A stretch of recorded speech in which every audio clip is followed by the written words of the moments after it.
Oi pessoal, aqui é a Ana. Hoje eu vim fazer então um vídeo mostrando as minhas melhores leituras do ano de 2022. Esse ano eu li muita coisa legal e eu fiz aqui um ranking com os 10 livros que eu mais gostei de ler. Coloquei assim mais ou menos na ordem, então quer dizer, mais ou menos não, está na ordem. Então vou mostrar aqui pra vocês e vou falar bem rapidinho sobre cada um deles, porque todos esses livros que eu vou mencionar aqui já tem resenha aqui no canal, então é só vocês voltarem aí nos vídeos que vocês vão conseguir encontrar as resenhas. Então, em 10º lugar, eu coloquei aqui A Pintora de Rena. Essa minha edição aqui é uma edição da Tag, mas já existe a edição de livraria e eu vou colocar aqui embaixo nos cards o link de todos os livros que eu mencionar aqui para você comprar na Amazon.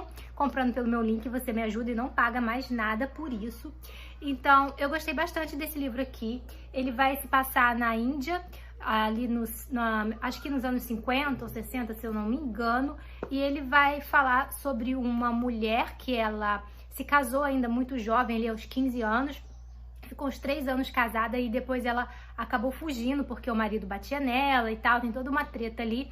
Ela acabou fugindo então para uma cidade grande e, né, fez a sua vida ali como pintora de rena, que é aquelas pinturas que as mulheres fazem nas unhas, na mão, nos pés e tal, né? Só que quando ela foi embora, como ela abandonou o marido e ela foi embora, a família dela, tipo, excluiu ela pra família dela, pros pais dela, ela morreu ali, porque tem toda aquela questão, assim, da mulher que abandonou o marido, isso na Índia lá dos anos, sei lá, 50 ou 60, então tinha bem, assim, essa família ficou, sabe, assim, todo mundo na rua apontava e tal, e a mãe dela tava grávida e ela não sabia, então quando ela foi embora, quando ela abandonou esse marido e fugiu, a mãe dela estava grávida, então ela teve uma irmã que ela nem sabe da existência, porque ela nunca mais teve contato com a família, ela até tentou, mas a família tinha vergonha dela pelo que ela fez, então, né, e aí 13 anos se passaram, a irmãzinha dela, então, agora tem 13 anos e os pais dela morrem, e essa irmã agora aos 13 anos fica sozinha, ela não tem mais ninguém pra cuidar dela, então ela ia acabar tendo que se casar ali com um homem super velho e tal,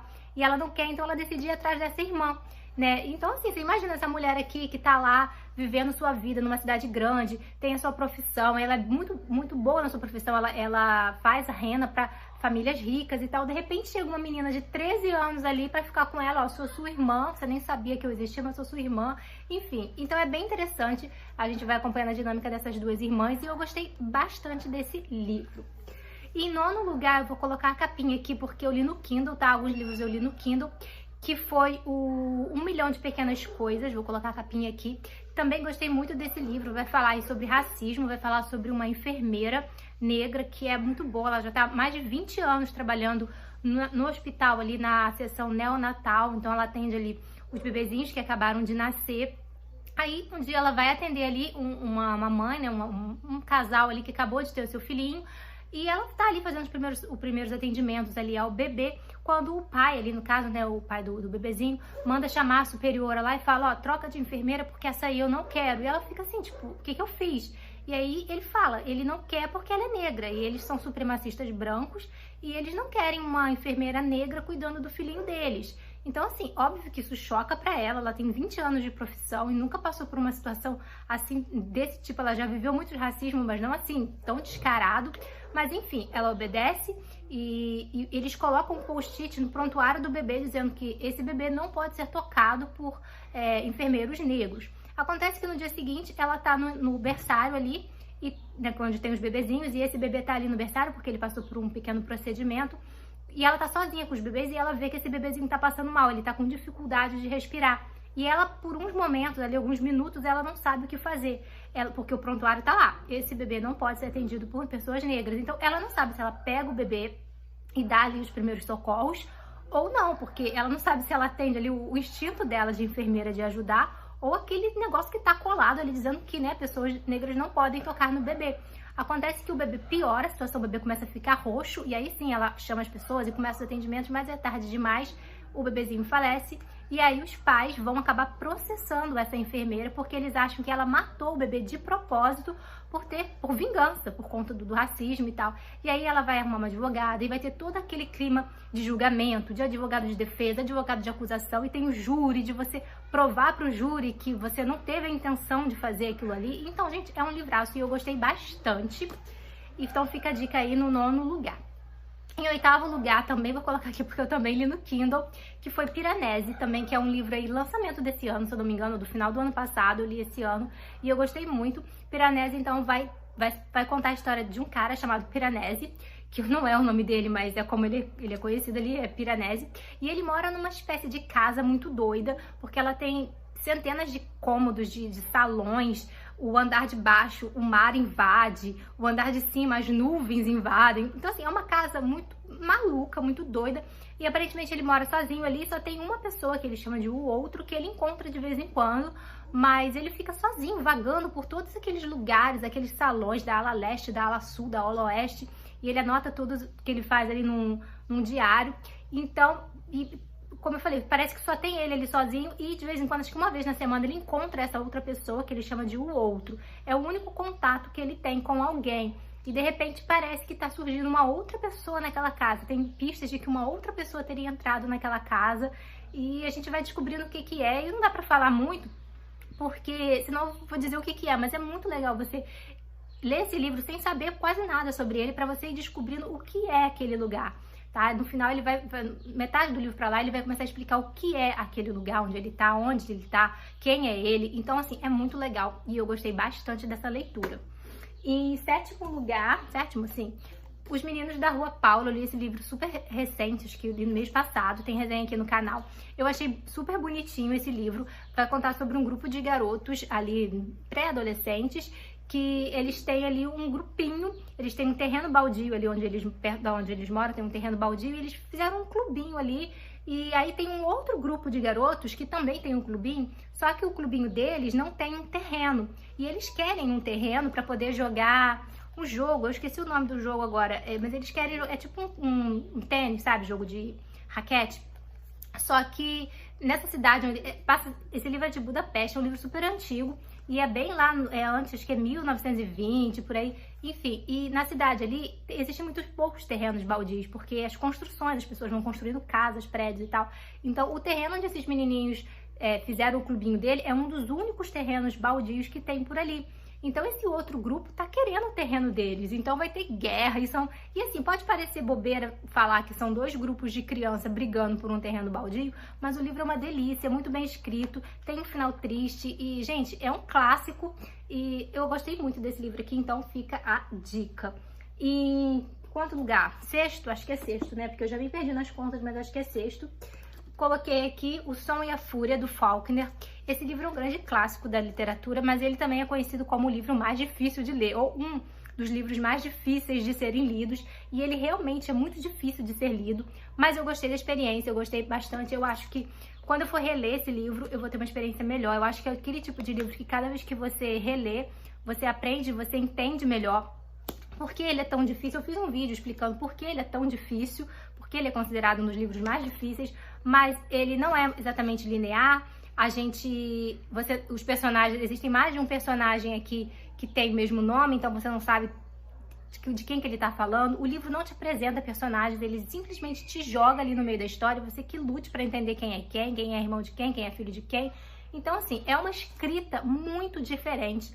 São 4 capítulos e cada capítulo é narrado por um narrador diferente e se passa em época, assim, na época diferente, mas para contar a mesma história, tá? A história de uma família que era uma família rica e prestigiada e foi decaindo. A gente vai acompanhando então a decadência dessa família, ruindo tanto financeiramente, eles perdendo tudo, quanto também todo o prestígio, todo o respeito que eles tinham ali na sociedade e tal. Mas é muito interessante e eu gostei bastante desse livro. Em quinto lugar, vou colocar a capinha aqui porque eu também li no Kindle, que foi A Guerra da Papoula. Inclusive, eu quero comprar esse livro físico porque eu gostei muito, eu vou querer ter ele aqui na estante, mas tô esperando ele ficar mais baratinho. Mas eu comprei a versão em e-book e eu gostei bastante da Guerra da Papoula. É um livro que vai se falar sobre uma guerra. Ele foi baseado numa guerra real, uma guerra entre a China e o Japão, se não me engano, ou o Japão e a Coreia, acho que é o Japão e a Coreia, que foi uma guerra que aconteceu bem antigamente, mas ele muda os nomes, então criaram lugares fictícios aqui, e a gente vai acompanhar então a história de uma menina de 16 anos que ela é órfã de guerra, os pais dela morreram na guerra, então ela acabou sendo adotada ali por uma família, só que sim, ela foi adotada porque o Estado meio que obrigou. Como tinha muitas crianças órfãs, porque muita gente morreu na guerra, o Estado meio que obrigou as famílias que tinham, acho que menos de 3 filhos, a adotar uma criança órfã de guerra. Então assim, essa família foi obrigada a adotar aquela menina, e nunca gostou dela, nunca ligou pra ela, nunca tratou ela bem, e agora ela tem 16 anos ali. A família quer se livrar dela, então vai casar ela com um moço mais velho lá, mas ela não quer casar. Então ela vê a oportunidade de fugir desse casamento, entrar numa universidade ali, que é muito difícil de entrar. Você passa ali por uma espécie de vestibular, que é muito difícil, as provas são muito difíceis. E ela nunca pôde estudar, mas ela se dedica muito ali, ela passa um tempo ali estudando muito e ela consegue entrar nessa faculdade, que é uma faculdade militar, porque eles estão vivendo uma época de guerra ainda. Então eles vão se formar ali em militares, vai formar soldado, vai formar médico que vai cuidar, né, dos feridos ali na guerra e tal.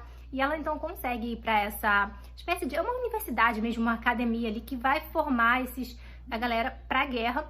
E aí a gente vai ver todo o desenrolar que vai acontecer ali, vai pular uns aninhos ali, vai de fato estourar uma guerra. E assim, é um livro muito legal, é fantasia, porque tem também uma questão de poderes ali, ela vai conseguir descobrir ali uns poderes e tal, uns poderes mágicos mesmo, mas é um livro, uma fantasia adulta. As cenas de guerra são terríveis, terríveis, terríveis. Uma das cenas mais horríveis que eu já li em toda a minha vida foi nesse livro aqui, porque assim, é muito pesado, é cenas assim, de você embrulhar o estômago de tão horrível que é, só você imaginar aquilo ali acontecendo.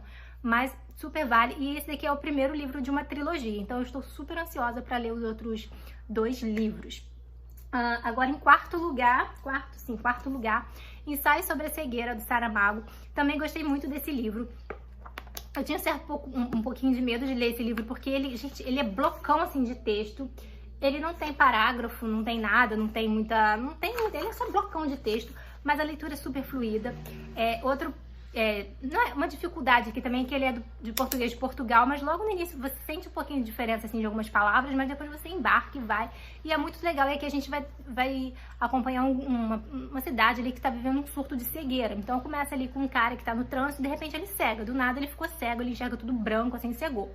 E aí todo mundo que ele teve contato acaba também cegando. Então o médico em que ele foi ali, o oftalmologista em que ele foi se consultar, né, quando ele cegou, as pessoas que estavam ali na sala de espera do consultório, a esposa dele. Então assim, todo mundo que teve contato com ele acaba ficando cego. E aí os outros, vai virando uma epidemia mesmo.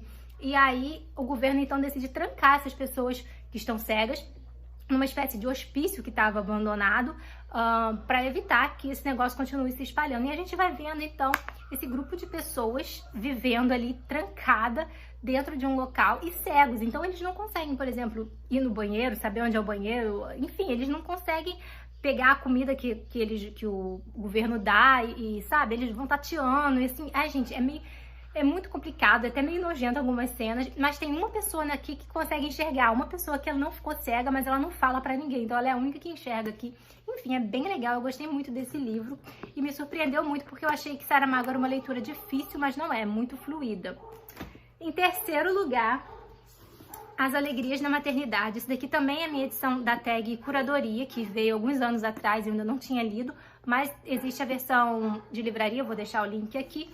Aqui a gente vai acompanhar uma história que se passa na Nigéria, acho que é na Nigéria, não lembro agora, mas é na África, em algum país africano, eu acho que é Nigéria sim, mas a gente vai acompanhar então a história de uma mulher chamada Nuego, que a gente vai acompanhar realmente a vida dela, né? Primeiro ela se casa ali, ela é filha ali tem uma tribo ali, meio no interior ali, então o pai dela é meio que o chefe da tribo ali, então ele consegue um casamento super bacana pra ela, com um cara bacana, um cara rico e tal, mas acaba não dando certo porque ela não consegue engravidar, então o cara meio que, né, vai arrumar outra esposa que consiga, e ela acaba sendo devolvida ao pai, vai acontecer uma situação ali, ela vai ser devolvida ao pai. E aí, então, como tem... Mesma coisa lá da outra, da Rena lá, né? Que a mulher ali que é devolvida ou que foge do marido fica super mal vista e tal. Então, a sociedade meio que não... né? Fica, né? Aquela vergonha, aquela coisa toda de honra e tal.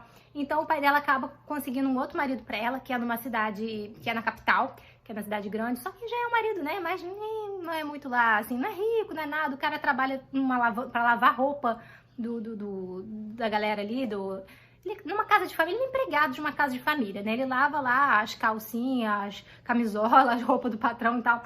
E aí, mas ela vai, né? E fazer o quê? E aí a gente vai acompanhar toda a trajetória da vida dela, desde essa época em que ela é muito novinha. e ali ela vai conseguir sim ter seus filhos e a gente vai acompanhando, né, todo o desenrolar que vai acontecendo, mas é muito legal, gente, é muito, muito, muito, muito legal. A gente vai acompanhando mesmo, é assim, aquele drama familiar, sabe? Não acontecem grandes reviravoltas, aquele plot twist maravilhoso, não acontece, mas você vai acompanhando essa mulher, assim, ao longo dos anos e tudo que vai acontecendo com ela, com os filhos dela, com o marido dela. Tem a questão da guerra aqui também, da Segunda Guerra Mundial também. A Nigéria, nessa época, era colônia da Inglaterra, então os nigerianos foram meio que obrigados a ir pra guerra, lutar em favor da Inglaterra. Então a gente vai acompanhando também essa questão da guerra que aconteceu, como isso afetou, como essa influência dos ingleses afetava a vida ali dos nigerianos. Então é bem legal e eu gostei bastante. Em segundo lugar, colocar aqui, não tem como, Mistborn, O Império Final. Eu tava há muito tempo querendo ler esse livro, muito tempo mesmo, mas eu queria ler a edição física e é muito caro porque esse livro está esgotadíssimo, então você tem que, nossa, né, ficar ali fuçando, rastreando até você conseguir um livro, um valor bom. E eu consegui comprar ele e eu tenho os outros, tá lá em cima, eu consegui comprar os outros dois também, dessa primeira trilogia. Então eu tenho os 3 livros e eu só li esse aqui ainda. Mas eu gostei muito, isso aqui é uma fantasia adulta, uma fantasia assim bem legal. A gente vai acompanhar aqui então um mundo ali onde existe um imperador ali que meio que, sabe aquela coisa, né? O imperador lá que manda e tudo. E tem esses caras que têm poderes, então algumas pessoas elas têm poderes que vêm dos metais. O sistema de magia aqui é muito legal, eu achei muito criativo. É um livro do Brandon Sanderson que está se tornando aí um dos meus autores favoritos. Então o sistema de magia que ele criou é muito legal. As pessoas conseguem ter poderes ao queimar metal. Então tem pessoas que, por exemplo, queimam o cobre e aí ela consegue o poder do cobre. Tem pessoas que queimam prata e conseguem o poder da prata. E existem pessoas que conseguem queimar todos os metais e conseguir poder de todos esses metais. Então são os chamados nascidos da brumas ou brumosos, enfim. E aí vai ter toda uma rebelião. A nossa protagonista é uma menina chamada Vin, que vai se juntar com um cara chamado Kelsey, que é ali um dos rebeldes ali que tá querendo lutar contra o Império e derrubar o Imperador. Enfim, gente, é aquela fantasia assim bem legal, mas é uma fantasia mais adulta. Não é aquela fantasia adolescente ou né, mais jovem, é uma fantasia mais madura. E eu gostei bastante, então tá aqui em segundo lugar. E em primeiro lugar, foi bem difícil, ficou os dois bem empatados entre esse daqui, porque eu amo fantasia. Há muito tempo eu não li uma fantasia tão legal igual essa daqui. Mas eu vou colocar aqui em primeiro lugar, então, Pachinko. Essa minha edição é da Intrínsecos, mas a capinha da livraria é essa daqui. E assim, Pachinko, a gente vai acompanhar a vida realmente de uma família também. É quase como ali o da Alegrias da Maternidade. É um drama familiar em que a gente vai acompanhando uma geração de família. Então a gente começa, eles moram na Coreia, a gente vai acompanhar a vida de uma mulher ali que mora na Coreia desde ali da infância dela. Depois ela cresce e acaba se casando e ela vai pro Japão numa época em que os coreanos não eram bem vistos no Japão. Existia ali toda uma guerra ali entre Japão e Coreia e os coreanos eles eram designados para bairros assim bem pobres. Então assim, o próprio governo os bairros onde os coreanos moravam não era assim, não tinha esgoto, não tinha nada. Eles eram meio que o lixo ali da sociedade. E a gente vai acompanhando então a vida dessa mulher, né? Ela vai se casar ali e aí ela vai ter filhos e depois a gente vai acompanhando esses filhos crescendo e eles também tendo filho e essa mulher já bem idosa, né? Então a gente vai acompanhando a vida dela, depois a vida dos filhos e depois a vida dos netos. Então assim, e no meio de tudo isso tem toda a questão histórica ali, desse momento histórico entre, né, Coreia, Japão, vamos passar pela Segunda Guerra também. Então assim, tem toda uma questão histórica por trás desse livro e a gente vai vendo toda essa história passando por esses dramas familiares ali, o drama com os filhos, com o marido, com o cunhado e tal. E eu gostei bastante, eu tenho gostado bastante desses dramas, assim, familiares, assim, e acho muito legal essas histórias em que você vai acompanhando gerações. Então ficou em primeiro lugar, Pachinko. Então é isso, gente, esse daqui foi o vídeo, então, com as 10 melhores leituras de 2022. Espero ler bastante livros legais em 2023. E na semana que vem eu vou soltar o vídeo com os 12 livros que eu pretendo ler em 2023, né? Eu fiz 12 livros para ler em 2022 e acho que só consegui ler metade, mas tudo bem. Vamos fazer de novo uma nova listinha para 2023, então vou ficando por aqui. Beijinhos e Feliz Natal!